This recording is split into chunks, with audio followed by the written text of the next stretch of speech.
ናይስተልን እንደምን አላችሁ? አራውን ጎበዝ እንንቃ። ይሄን ያህል እጅ መስጠት ምንድነው? ይሄን ያህል ወደ መንግስት መግባት ምንድነው? አክቲቪስቶችም እስኪ ንቁ። መሬት ላይ የሚሆነውን ተመልከቱ። ዝምናቸው ፕሮፓጋንዳ መሪነን የሚሉት የሚሰጡትን እንትን አትዩ።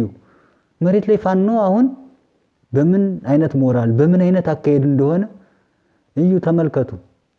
እና ሰው ወደ መንግስት የሚሄደውን ለማስቆም ስሩ። ወየተሰደደ የሚሄደውን ለማስቆም ስሩ።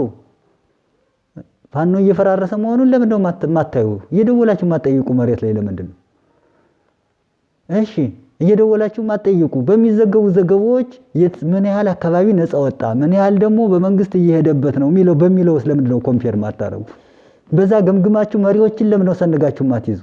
በውጤት ምንም ነገር የሚለካ በውጤት ነው። ለምን በውጤት ምትንዳኩ? በወሬ ትለኩ።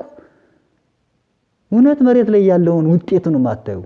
በፊት ፋኖ እንዴት ነበር? አሁን እንዴት ነበር? አሁን ከዞን ከምናምን ከወረዳ ከተማ አልፎ በየገጠሩ ጉራንጉር እየገባል ነው። መከላከያ ገብቶ እያሳደደ ነው። ለምንድን ነው ይሄ የሆነው ብላ አትጠይቅም እንዴ?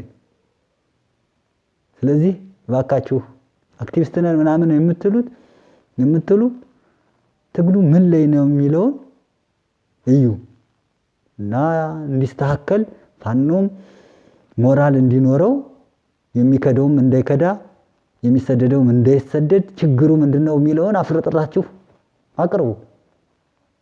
ካለዛ ዝም ብለህ በመላስ እየረካ ትኖራለህ። መሬት ላይ ግን ወገን እያለቀ እየተሳደደ እየተራበ እየተቸገረ እየወደመ ይቀጥላል።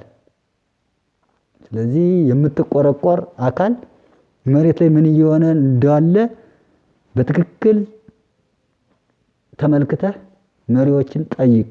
መሪነን የሚሉትን እውነተኛ ታጋዮችን ለመደገፍ ሞክር። አመሰግናለሁ።